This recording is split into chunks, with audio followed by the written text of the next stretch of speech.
오늘은 어차피 그 신사를 요즘에 올려놓고 있으니까 신살 복습 겸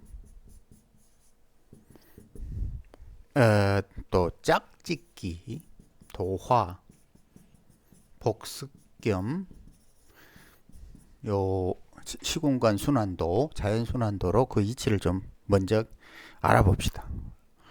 그 자연 순환도에서 순환하는 과정이 굉장히 중요한 공간이 두 개 있다고 그랬죠. 하나는 술의 뭐라 그래요? 전문. 하나는 진사, 지망. 하지만 이 두 개의 대칭 구조를 완성하게 해주는 또 다른 중요한 순환 과정이 뭐다? 여기에 축인, 그죠? 하나가 있고 여기에 미신 또 다른 하나가 있습니다. 이게 무슨 말이냐면 수레로 세계에서 영혼의 세계로 넘어가는 그 과정이 그냥 금방 죽어버리는 게 아니에요. 그러니까 육체를 가졌다가 육체 정화를 만들어낸 육체 정화가 해수로 정임합을 해가지고 그냥 한순간 확 죽어버린다 이런 개념이 아니고 여기에서부터 미신에서부터 조정을 하는 거예요. 그러니까 을경합으로 조정하고 또 여기에 정임합으로 조정하고 준비하는 거예요. 여기서 1차 정임합, 여기에 2차 정임합. 먼저 죽을 준비를 하다가 수레에서 확실히 죽죠. 그 작용이 중력, 즉 을목의 좌우 확산을 자유롭지 못하게 만드는 중력 작용에 의해서 미신올의 움직임을 둔화시키기 시작하죠.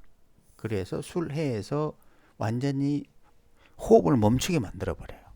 마찬가지로 진사에서 무게합으로 육체와 영혼이 딱 섞여가지고 이제 새끼로 나가는데 그 과정이 먼저 축인에서 이루어지죠. 여기서는 무게합도 이루어지고 병신합도 이루어지고 갑기합도 이루어지고 이게 왜 이렇게 복잡하다고요? 그만큼 귀신 세계에서 인간 세계로 나오는 게 복잡한 거예요. 근데 수레 천문에 이쪽에서는 정의맛밖에 없잖아요. 그죠? 가장 간단해. 왜? 그냥 육체 버리면 끝나거든. 뭐 복잡하게 뭐 어쩌고 저쩌고 할 게 없는 거예요. 자, 그런데 이거를 조금 돌려서 생각을 해보면 술해는 인간의 입장에서는 죽음이고 귀신들 입장에서는 탄생이에요. 즉 우리는 이쪽에서 술에서 해로 가는 과정을 모르니까 죽음이라고 그러죠. 사라지는 거예요. 그죠? 하지만 귀신들 입장에서는 탄생이에요. 내가 저번에 유자축이 뭐라고 그랬지? 퍽칙이라고 그랬죠. 유운회를 하기 위해서는 반드시 시종자를 훔친다고 그랬잖아요. 그죠? 어제도 그 뭐 천살에서 아니 그 신살 하면서 이야기를 했는데 그러니까 이쪽에서는 인간 입장에서는 퍽치기 당하는 거야. 육체를 빼앗기고 생명을 빼앗기는 거지만 귀신들 입장에서는 그걸 빼앗아서 탄생하는 거라고. 동일한 논리로 여기 진사에서 지망도 인간 입장에서는 탄생이고 귀신 입장에서는 사망이에요. 이게 윤회의 원리잖아요. 그죠? 그러니까 보는 각도에 따라서 인간은 죽음이지만 귀신은 탄생이고 여기는 인간은 탄생이지만 귀신은 죽음이에요. 그런데 삶과 죽음 그 모든 것이 새로운 탄생과 연관이 되어 있다는 거죠. 그게 귀신이냐 사람이냐 그 차이만 있을 뿐이에요. 그러면 인간은 뭘로 탄생할 수 있죠? 무슨 방법으로? 그냥 하루아침에 뚝 떨어지는 게 아니죠. 그죠? 뭘로? 바로 남녀의 짝짓기로. 짝짓기. 맞죠? 이 짝짓기를 통해서 육체를 얻어요. 육체. 부모의 짝짓기가 내 육체를 만들어주는 거죠. 그러면 보통 우리가 오해하는 게 있어요. 그게 뭐냐면 도화에 대한 거예요. 도화. 그러니까 도화를 자묘오유 뭐 이걸 뭐 자묘오유 이것만을 도화라고 생각하는데, 또 정임합 이걸 음란지합, 이걸 왜 음란지합이라 했다고요? 술중 정화가 있고 죽으러 가는 해수 여기가 임수가 있어요. 그러니까 요걸 가지고 음란지합을 라고 하는 거예요. 왜? 결론적으로는 정임합을 하는 이유는 보이지 않는 요 유금 시종자를 해수에 풀어서 결론적으로 임목으로 새로운 탄생이죠. 그죠? 하지만 귀신 입장에서는 여기서 정임합으로 탄생하려는 거예요. 귀신 입장에서는.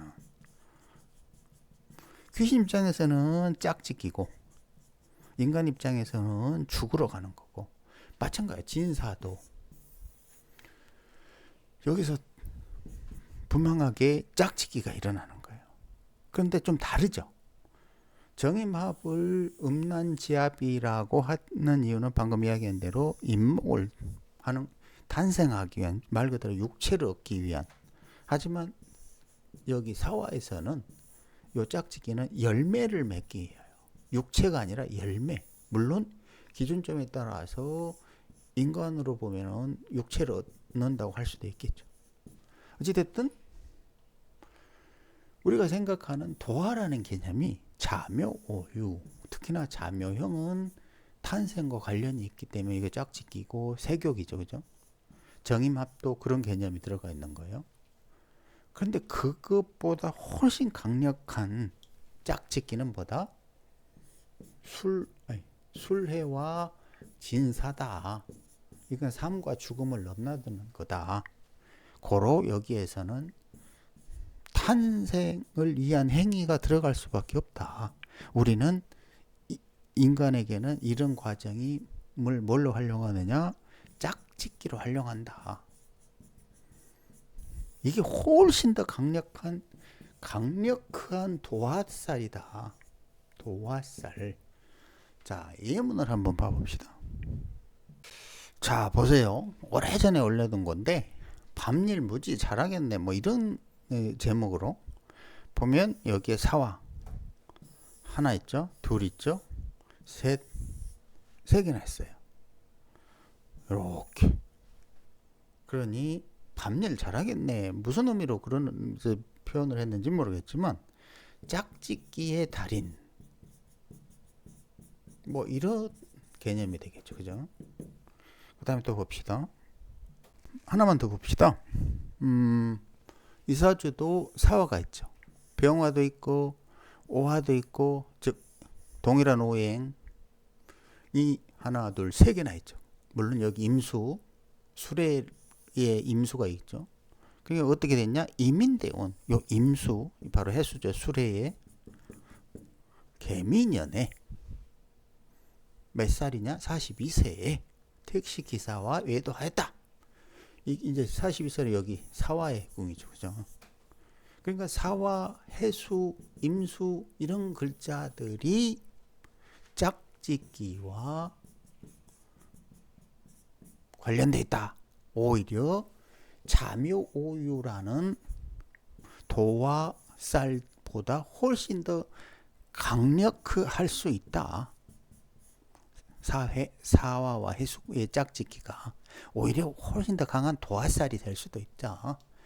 그런데 지금 중요한 거는 술해니, 진사니, 미신이니, 축인이니 이런 네 개의 연결되는 고리들은 순환, 즉 윤회를 위한 것이다. 근데 결론적으로 이 윤회를 이해해야만 겁살, 젖살, 천살, 그리고 저승사자 이런 개념들을 이해하게 돼요.